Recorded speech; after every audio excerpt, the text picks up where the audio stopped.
your hands in the air!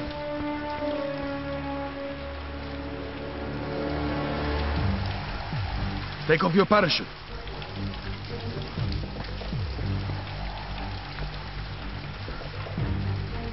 Hand it over.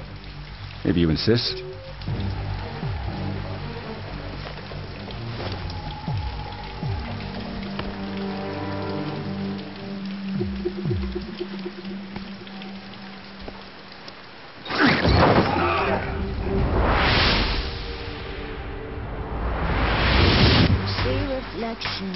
On the water, more than James Bond and GoldenEye are back.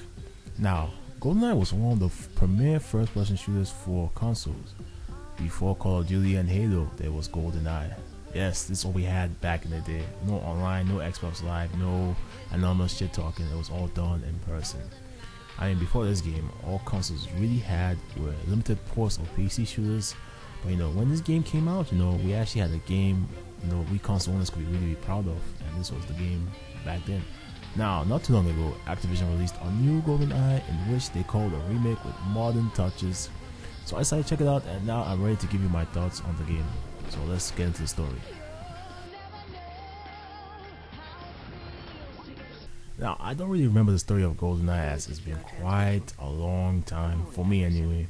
But the story here is a reimagining of the story established in the movie.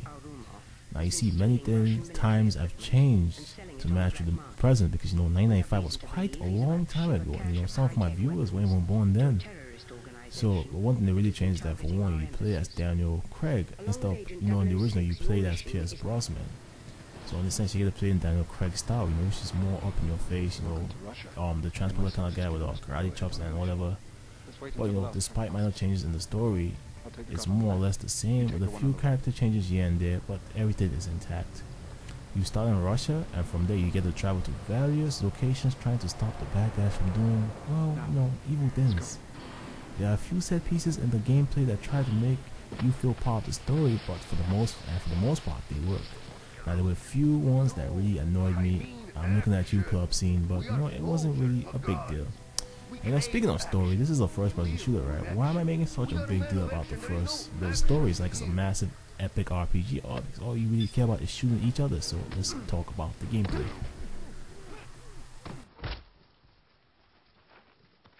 Nice work, James. Just like old times. Just like every first-person shooter, GoldenEye has a single and a multiplayer component. Single player has you going through linear missions based around the story. Now, I have not played GoldenEye 64 in quite some time, but I don't think you can really call this game a remake. Instead, I would call it a brand new game based on the movie with slight elements from the N64 classic. This game uses our regenerative system as opposed to the health system, which I'm more in favor of than using the original. You can use the old system if you pick the highest difficulty, but you can tell the system wasn't really meant for the game. It's just something for people who want to have an extra bit of challenge, but it's not the same. But anyway, the way you progress through each level in the game is you complete various objectives through the level and then finish it. On hard difficulties, you have access to more objectives, which add a bit of variety on a second playthrough. Now keep in mind that the mission objectives, if played on any difficulty besides easy, will be all completed to go to the next level. But it's not really a big deal, as there is an indicator that tells you when one has to be done. One thing that I really liked about this game was that they let you use any controller to play. That's right, you can use the nunchuck with the Wiimote, Classic Controller Pro, Wii Zapper, and of course the good old GameCube controller.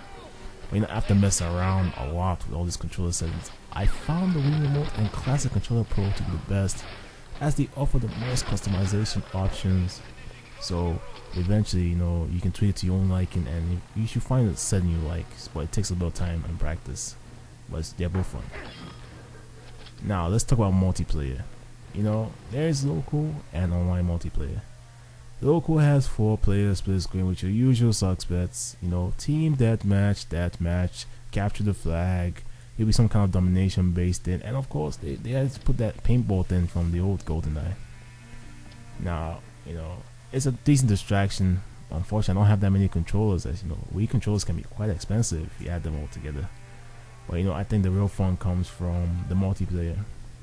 Up to 10 players can play with each other, no pause normal, and the online connection is actually not bad. No voice chat and friend codes, and the friend code system is back again. It's a negative thing, but regardless, it's still fun. Now, here's my problem with the game in general. It feels too much like Call of Duty from the multiplayer mode, using perks, same level of system, and having similar weapons. The aim down system and aim assist, yes, the Call of Duty. Even the heads up display with the grenade indicator, it feels too similar. If I didn't know any better, I would call it Call of Duty Light Edition. You know, when I used to play this game for a long period of time, if I think I'm playing Call of Duty, then I would remember, oh, it's James Bond, but you know, but I mean, it's not really a bad thing per se, but it's just that there have been too many Call of Duty games lately, and considering when this game came out November 2nd, and you know, Black Ops came out on the 17th of November, it's a little too much. You know, multiplayer is fun, but you know, there are too many hackers online. This is something you want to keep on your mind if you're playing online a lot.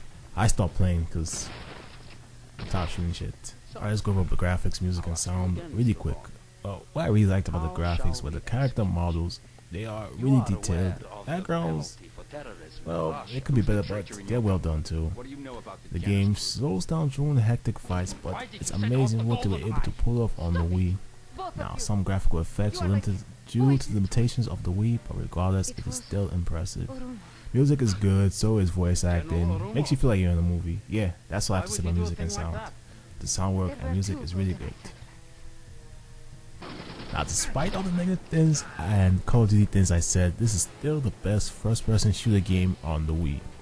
I mean, you have the ability to use every single controller, a decent online that doesn't lag, a fun single player, and yes, only available on the Wii. I mean, the other first-person shooters to compete with this game are the Conduit, and you know, Call of Duty ports, which are usually better on other systems. So yeah, it's really a no-brainer. Well, you do have Red Steel, which is that Samurai Western wannabe kind of, but that's not important. Sure, it's not as good as the N64 game, but give it some credit. You know, they could have gone easily with a straight remake, which I've been probably having the better idea. But you know, they decided to make a new game, and that is well, it's not really a new game. It takes stuff from Call of Duty, but that's besides the point. It's a new game in their eyes, but so who am I to complain? Now, well, to sum it all up, if you must get a first-person fix on the Wii, this is the game to get. But quite frankly, I am tired of shooting things. Me, Phone 999, and Team, we have been playing so many shooting games: Uncharted, Resident Evil, Call of Duty. Oh my gosh, I'm tired of shooting things. It's the same thing, just a different skin, and this game is a perfect example of that. It's basically a Call of Duty clone in this Call of Duty game in disguise as a James Bond game, but you know, Call of Duty is still a fun game. But anyway, guys, I'll see you next time.